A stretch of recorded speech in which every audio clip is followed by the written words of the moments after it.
حسب الذين في قلوبهم مرض أن لن يخرج الله أضغانهم، کیا گمان کیا ان لوگوں نے جن کے دلوں کے اندر نفاق کی بیماری ہے. جو نفاق ہے اس کو قرآن نے ایک بیماری کہا ہے. اللہ یخرج اللہ اضغانہم، اضغان جو ہے یہ ذغن کی جمع ہے، اور ذغن کا معنی ہوتا ہے کینہ، بغض، غصہ. کیا اللہ ان کے کینے کو ظاہر نہیں کرے گا؟ ان کے دل کے اندر اہل ایمان کی جو مخالفت ہے کیا اس کا پتہ نہیں چل سکے گا؟ یہ نہیں ہو سکتا. وَلَوْ نَشَاءُ لَأَرَيْنَاكَهُمْ، اگر ہم چاہیں تو ان کے بارے آپ کو ہم بتلا دیں. یہ لوگ ہم آپ کو دکھلا دیں، یعنی یہ جو منافق ہے ہم آپ کو بتلا بھی سکتی ہیں کہ فلاں بھی منافق ہے، فلاں بھی منافق ہے، فلاں بھی منافق ہے.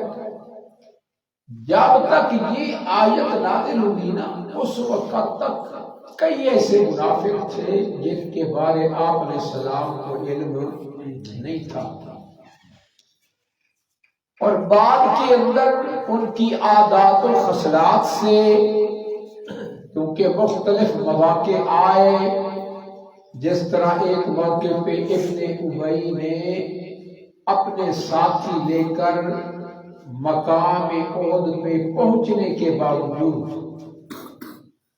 واپس لے کے آ گیا 300 ساتھی. یعنی کئی ایسے واقعات ہیں اللہ سبحانہ و تعالی نے بھی بتلا دیے. تو یہی وجہ ہے کہ سیدنا حذیفہ رضی اللہ تعالی عنہ جو تھے ان کو آپ علیہ السلام نے یہ بتلایا تھا کہ فلاں فلاں کون ہے، منافق ہے. لیکن جب تک یہ آیت نازل ہوئی آپ علیہ السلام کے سامنے بہت سے ایسے تھے دفاع کرنے والے، لیکن آپ کو علم نہیں تھا. سیدنا عمر رضی اللہ تعالیٰ عنہ، دفاع کی بات آئی، بات لمبی تو ہو جاتی ہے، نوجوان پریشان بھی ہوتی ہیں، لیکن کیونکہ جب کوئی بات چلتی ہے تو پھر اس کو کھولنا پڑتا ہے. سیدنا عمر رضی اللہ تعالیٰ عنہ اگر کوئی فوت ہوتا تو وہ دیکھتے کیا سیدنا حذیفہ رضی اللہ تعالیٰ عنہ اس کے جنازے میں شریک ہو رہے ہیں کہ نہیں. اگر وہ شریک ہوتے تو سیدنا عمر بھی شریک ہو جاتے، ورنہ پیچھے رہ جاتے. سمجھے نا بات کو؟ اب دیکھیں آپ علیہ السلام نے سیدنا عمر، سیدنا ابو بکر کتنے قریبی ہیں، لیکن اللہ نے یہ بات کن کو بتائی؟ سیدنا حذیفہ کو. لیکن ایک بات اور بھی جو قابل غور ہے، سورہ توبہ غالباً آیت نمبر 101 ہے. فرمایا من اہل المدینہ مردوا علی النفاق لا تعلمهم نحن نعلمهم. اہل مدینہ میں سے کئی ایسے منافق ہیں. یہ جو سورۃ توبہ ہے نا یہ قرآن کی آخری صورتوں میں سے، میں یہ نہیں کہہ رہا کہ آخری صورت نا، آخری صورتوں میں سے یہ ایک صورت ہے. یعنی فرمایا میرے پیغمبر ایسے منافق بھی ہیں وہ اپنے نفاق میں اتنی ماہر ہیں کہ آپ کو اب تک ان کے نفاق کا پتہ نہیں چل سکا. سمجھے؟ لا تعلمهم، آپ ان کو نہیں جانتے، نحن نعلم، ہم ان کو جانتے ہیں. ایک تو یہ بات ثابت ہو گئی کہ عالم غیب کون ہے؟ صرف اور صرف اللہ. اور اللہ نے اپنے پیغمبر کو بتلایا کیوں نہیں؟ یہ بھی منافق ہے، یہ بھی منافق ہے، یہ بھی. اصل اس کے اندر ایک حکمت ہے کہ ان کی شرمندگی نہ ہو۔ نمبر دو، ہو سکتا ہے کہ کسی وقت یہ منافق بھی اسلام قبول دینی طور پہ ظاہر تو انہوں نے دعویٰ کیا کہ ہم کون ہیں، مومن ہیں، مسلمان ہیں، وَمِنَ النَّاسِ مَن يَقُولُ آمَنَّا بِاللَّهِ وَبِالْيَوْمِ الْآخِرِ، لیکن حکمت یہ تھی، اور ایسا ہوا کہ بعد ایسے منافق تھے کہ ان کو پھر اللہ نے توبہ کی توفیق نصیب فرما دی۔ خیر آگے چلیے، فرمایا فَلَا عَرَفْتَهُمْ بِسِیمَاهُمْ، آپ ان کو پہچان لیں گے ان کی نشانیوں سے، ان کے چہرے سے، کیونکہ جو چیز دل کے اندر ہوتی ہے نا اس کا اثر چہرے پہ بھی ظاہر ہوتا ہے۔ وَلَا تَعْرِفَنَّهُمْ فِي لَحْنِ الْقَوْلِ، اور آپ ضرور ان کو پہچانیں گے بات کے انداز سے، گفتگو کے انداز سے، ان کے لہجے سے، کیونکہ جو منافق ہوتا ہے یہ بڑا تیز ترار ہوتا ہے، اگر آپ ان کے ساتھ بات کریں تو بظاہر حالات ایسے ہو جائیں گے کہ وہ آپ کو بات بھی نہیں کریں، نہیں جی نہیں، ہم کوئی پیچھے ہٹنے والے لوگ ہیں، ہر موقع پہ ہم آپ کے ساتھ ہیں، لیکن جب بھی دیکھیں گے کوئی مشکل کام آئے گا جو منافق ہوگا وہ پیچھے آ جائے گا، یہ منافق کی عادت ہوتی ہے۔ واللہ یعلم اعمالکم، اور اللہ تمہارے اعمال کو جانتا، اب یہ سب کو خطاب ہے، صرف منافقین کی بات نہیں۔ اب فائدہ کیا، اگر کوئی بندہ غور کرے کہ واللہ یعلم اعمالکم، تو پھر انسان کے دل میں اخلاص پیدا ہوتا ہے کہ اللہ ہمارے ہر عمل کو جانتے ہیں، تو ہمیں چاہیے کہ اپنے عمل میں اخلاص پیدا کریں۔ وَلَنَبْلُوَنَّكُمْ، اب جہاد کی حکمت کا بیان ہے، وَلَنَبْلُوَنَّكُمْ حکمت جہاد، اور ضرور آزمائش کریں گے ہم تمہاری، حَتَّى نَعْلَمَ الْمُجَاہِدِينَ مِنْكُمْ، یہاں تک کہ ہم مجاہدین کو بھی ظاہر کریں گے۔ بعض لوگ مانا کرتے ہیں نالما کا ہم جان لیں گے، کیا اللہ کو پتہ نہیں تھا؟ نالما مانا جان لیں گے نہیں، اس جگہ نالم کا مانا ہو رہا ہے ہم ظاہر کریں گے، تمہیں بھی پتہ چل جائے گا۔ اب جہاد کی حکمت یہ ہے کہ پتہ چل جاتا ہے کہ مخلص کون ہے، منافق کون۔ منافق جو ہوتا ہے نا یہ چوری کھانے والا مجنون ہوتا ہے، سمجھے نا بات کو، اور مومن وہ قربانی دینے والا ہوتا ہے۔ منافق وہ عارضی طور پہ برائے نام حاضری لگوانے کے لیے وہ کبھی کبھی آ جاتا ہے، لیکن اس کی اندر استقلال، استقامت یہ نہیں پائی جاتی، کہ یہ چیزیں ہوتی ہیں اللہ کے ڈر کی وجہ سے۔ جس کے دل میں اللہ کا ڈر ہے وہ تو لگا رہتا ہے۔ اللہ اکبر، فرمایا وہ صابرین، ہم ظاہر کریں گے کہ صبر کرنے والے کون ہیں۔ دیکھیں بھائی، تلواریں لے کے لڑائی کرنا یہ بغیر صبر کے کیسے ہو سکتا ہے؟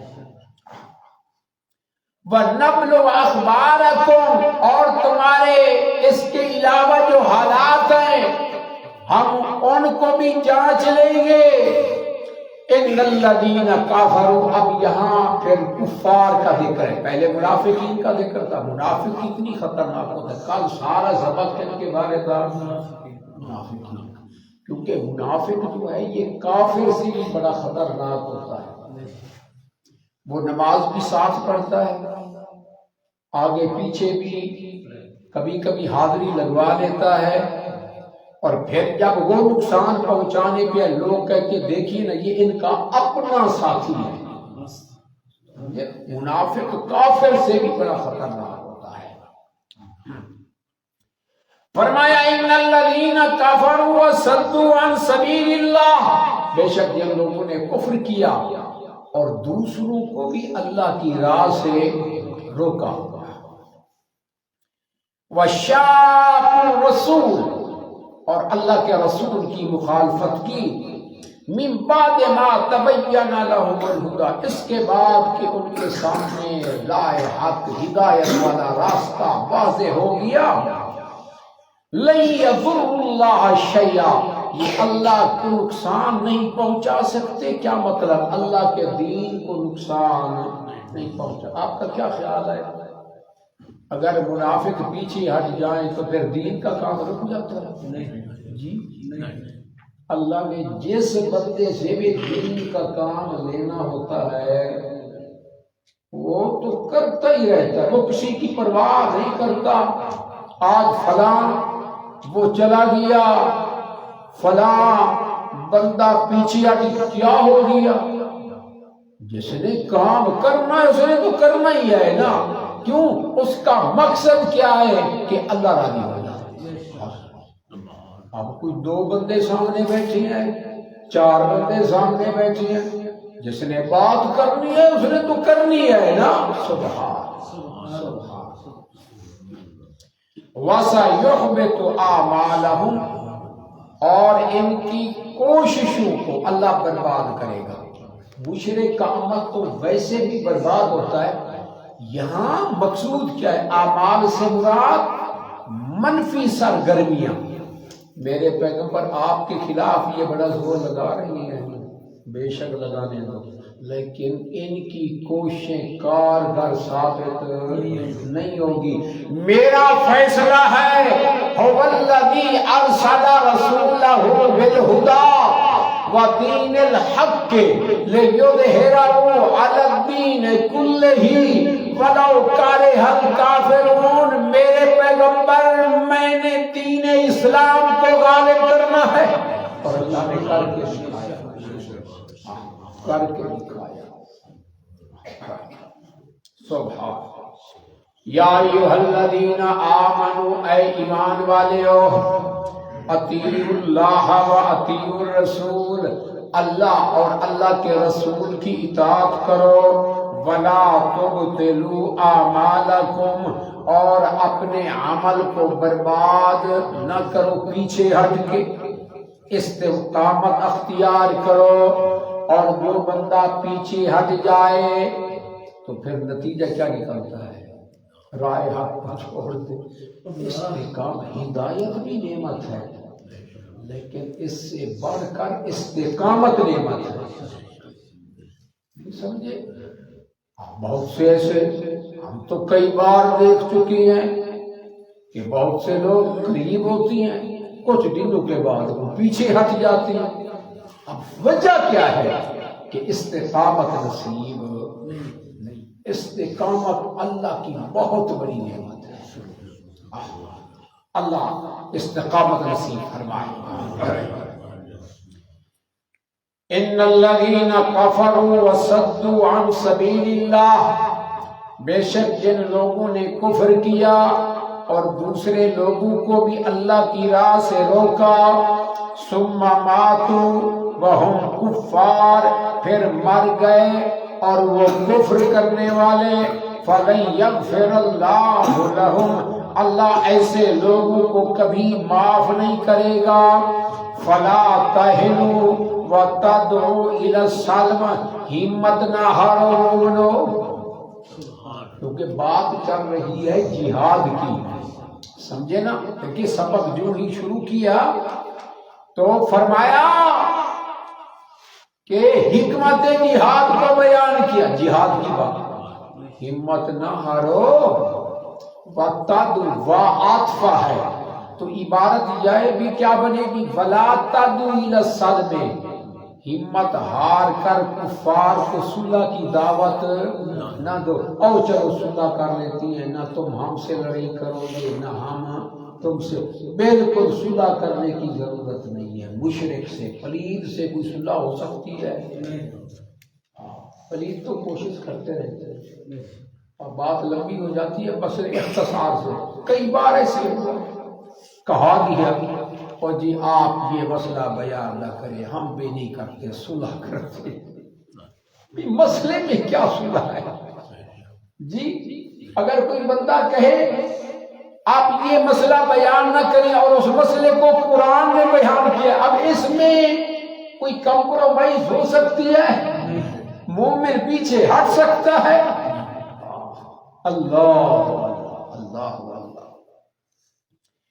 فرمایا کہ میرے پیغمبر اپنے ساتھیوں کو بتا دو وَأَنْتُمُ الْأَعْلَوْنَ، اور تم ہی غالب ہوگے، یہ میرا وعدہ ہے، ہمت نہ ہارو، جہاد کرتے رہو، میں اللہ تمہیں غلبہ عطا کروں۔ واللہ معکم، اور اللہ تمہارے ساتھ ہے۔ کافروں کے ساتھ نہیں ہے اللہ، قرب کے اعتبار سے تو اللہ کافروں کے بھی ساتھ ہے، علم کے اعتبار سے تو اللہ کافروں کے بھی ساتھ ہے۔ یہ معیت خاص ہے، اللہ کی مدد تمہارے ساتھ ہے، اور جس کے ساتھ اللہ کی مدد شامل ہو جائے وہ غالب ہی آتا ہے۔ اور آپ کی یہ جو کوشش ہے وَلَن يَتِرَكُمْ أَعْمَالَكُمْ، اللہ تمہارے اعمال کو برباد نہیں کرے گا۔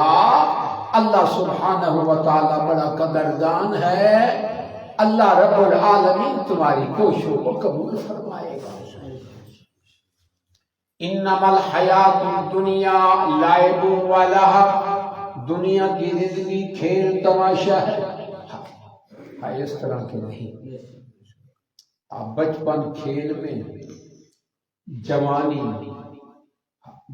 حیوانی ہوتی ہے، جوانی کے اندر پھر کیا ہوتا ہے، کس طرح زندگی گزرتی ہے، اللہ معاف، حسن کا اظہار اور طاقت کا ناز، طاقت کا نشہ، بڑھاپا آ گیا تو اپنا خاندان بن جاتا ہے، بیٹے پوتے نواسے، بس دنیا کھیل تماشا ہے۔ کامیاب ہے وہ بندہ کہ دنیا کی تجارت میں ایسا کام کیا کہ ایسا نفع بخش کاروبار کیا کہ اگلے جہان جہنم کی آگ سے بچ گیا، ورنہ کھیل تماشا ہے۔ آج دیکھ رہی ہے کہ لوگوں نے بنائی کھیل تماشا رکھا ہے، محفلوں میں مجلسوں میں بیٹھیں گے بے فائدہ باتیں، اللہ معاف فرمائے۔ یہ نہیں دیکھیں گے کہ ان کے ساتھ تعلق رکھنا جائز ہے یا گناہ ہے، بالکل نہیں، آپس اللہ معاف فرمایا وَإِن تُؤْمِنُوا وَتَتَّقُوا۔ وہ تو غور کرو، الحمدللہ جو ساتھی بھی درس قرآن میں حاضر رہتے ہیں، خاص کر وہ توجہ فرمائیں، اگر تم ایمان لے آئے اور تقوی اختیار کی، صرف ایمان نہیں، ساتھ ساتھ تقوی اختیار کیا، تقوی کے بغیر اختیار ہے۔ اور تقوی کیا ہے؟ صرف یہ نہیں کہ نمازیں پڑھ لو، نہیں، بلکہ گناہوں سے بھی تقوی، پرہیزگاری ایک علاج ہوتا ہے اور دوسرا پرہیز ہوتا ہے۔ ڈاکٹر صاحب گولیاں دوائیاں تجویز کرتا ہے اور ساتھ ساتھ کہتا ہے فلاں چیز سے تو نے پرہیز کرنی ہے۔ وَإِن تُؤْمِنُوا وَتَتَّقُوا يُؤْتِكُمْ أُجُورَكُمْ، اللہ تمہیں اجر عطا کرے گا۔ سبحان، اور اللہ اجر کیسے عطا کرتا ہے؟ ایک نیکی کے بدلے میں کم از کم 10 نیکی، اخلاص بڑھتا جائے، ایک نیکی کے بدلے میں 700 نیکی۔ سبحان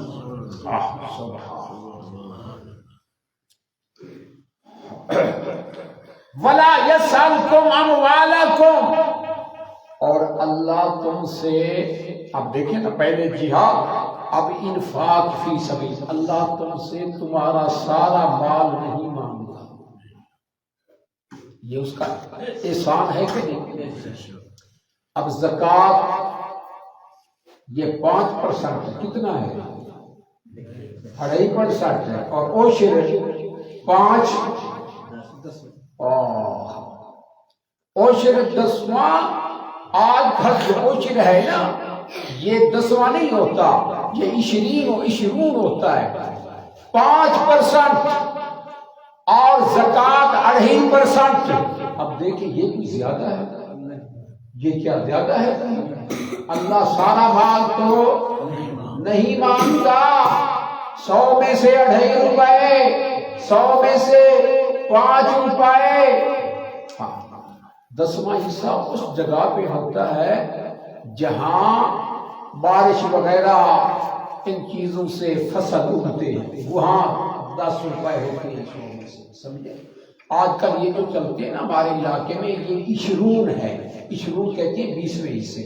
خیر بہرحال اللہ تم سے سارا مال نہیں مانگتا، یعنی کیا ہے؟ اللہ کی راہ میں خرچ کرو، لیکن اللہ تمہیں یہ تو نہیں کہتا جتنا مال ہے، دولت ہے، یہ میری راہ میں خرچ کرو، نہیں، خرچ تو کرو، بغیر پیسے کے جہاد نہیں ہوتا۔ سبحان ان یسألکموها فیوفکم، اگر اللہ تم سے مانگے پھر تو فیوفکم، پھر تو تمہارے لیے تنگی کر دے، لیکن اللہ تمہارے اندر تنگی نہیں کرنا چاہتا۔ تب خلو، پھر تم بخل کرو گے، لیکن یہ حکم اکثری ہے۔ باتیں ہوتی ہیں ان کی وضاحت کی بڑی ضرورت ہوتی ہے۔ یہ حکم کیا ہے؟ اکثری۔ اکثری کس کو کہتی ہے؟ اللہ نے سب کے لیے نہیں فرمایا، اکثر کے لیے، ورنہ ایسے صحابہ بھی تھے جو اپنا مال سارے کا سارا خرچ کرنے کے لیے بھی کیا تھے؟ تیار۔ اس کی مثال غزوہ تبوک کے موقع پہ آپ علیہ الصلوۃ والسلام نے فرمایا جہاد کے لیے پیسے کی ضرورت ہے، مال کی ضرورت ہے، جلدی کرو، پیش کرو۔